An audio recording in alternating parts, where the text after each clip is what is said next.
the end goal is I would love to have my own compound where I can, and I don't really want to coach races, you know. Most of these kids would smoke me, you know. I get passed by 125s on tracks, these little weapons, and I love that. Like, I don't care about being the quickest guy there. I have the saying that slowest dude on the track can have the most fun there. I totally agree, mate. Like the whole race, like the racing scene is 5% of the sport. Yeah. And they get 110% of the attention and effort and money and resource.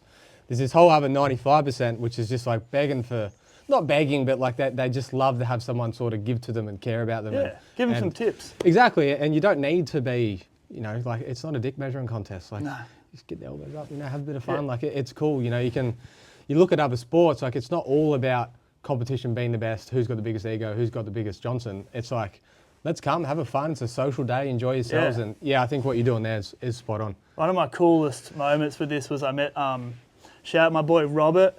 He's from Brazil. He moved over here, and he has a bunch of other Brazilian friends that had moved there, and they met somehow. And I went riding with them at Appin, and they cooked me a barbecue. Nice. This steak, bro.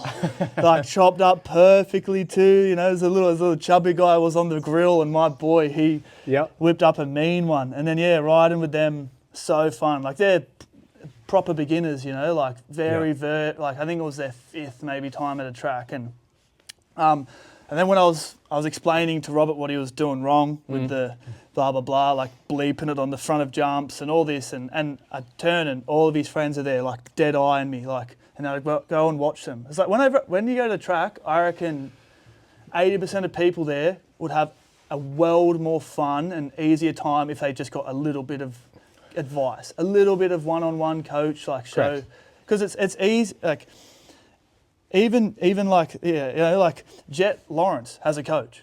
It's madness that, you know, motocross is, you know, you're riding these 100 kilo high powered missiles around a track. Every other sport has coaching, like it's just commonplace.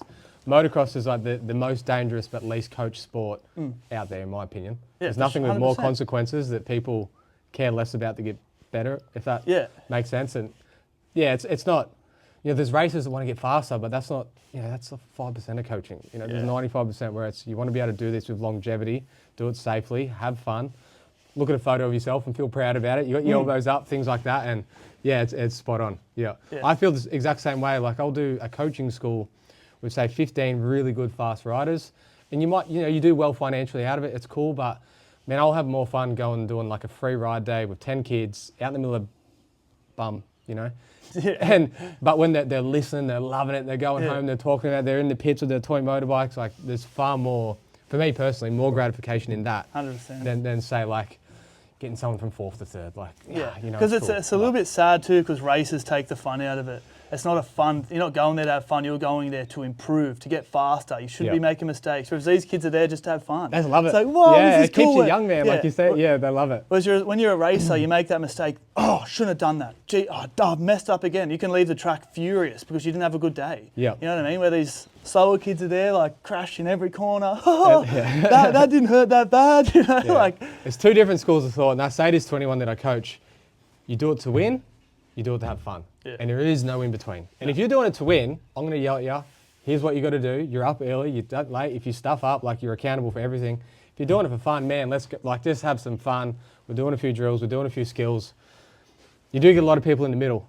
A lot of parents, and that's where a lot of relationships break with kids, where it's like you don't have that fun, the decision made, I guess, where it's like, you know, it's worth the. It's sad too. A lot of parents put it on their kids.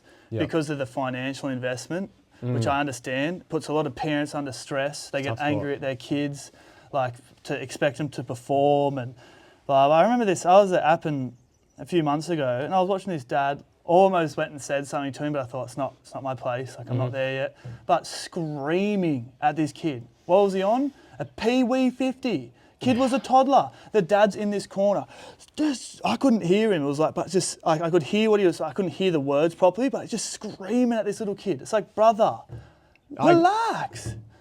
I've seen it so many times. If I could bet London to a wreck, that kid will be broken relationship with the parents, probably on drugs, partying. Absolutely. It's such a clear story, and it's like I understand some might not understand that, but it's, you know, like that's the way. Yeah, I don't think you should treat kids like that till I reckon 14, 15, when they can consciously make the decision that I want to be an athlete in this sport. Well, if they've made the decision, like they've got the desire to be the best, and they can look you in the eye and say, I want to be the best, they go, cool, I'm going to treat you like you're going to be the best. 100%. So, but it has to be here's their how it has to decision. be. You know? Yeah, exactly. But It if has to they're be. like half foot in, half foot out, Yeah. man, you're just killing your relationship with your kid. Absolutely. In my opinion. But So, yeah, and it's such a great sport. It's something you can do with everybody. And it's something you can do. A lot of people think you can't do it forever, but you can go bush ride, you can go road ride. You don't have to do these big whips, big jumps, big tracks. Like, just cruising around the bush with my mates is so much fun. You know? Yeah. It's just such a release. Doesn't matter how bad of a day I have or what my mindset is. I get on my bike, and as soon as I let that clutch out, it's like I have a blank brain again, and I come back, I'm refreshed. how hard is that to find anywhere else? Yeah, exactly. Nothing else. Yeah, there's not much can No. and the older you get, the more you value it, because you've got 5 million problems. But you know, if you get on the bike, No one can call me, no one can stop me, no one can get in my way. It's just me and this bike that I'm completely in control of. Like, doesn't get better than that. Yeah. And then you watch, like, I love like watching Liv learn how to ride, and Yeah. I've never met anyone that gets on a bike and doesn't have a good time. Yeah, 100%. Got her cousin over, little ads, she was ripping on the 110, like. Yeah. It's so much fun if you just let it be.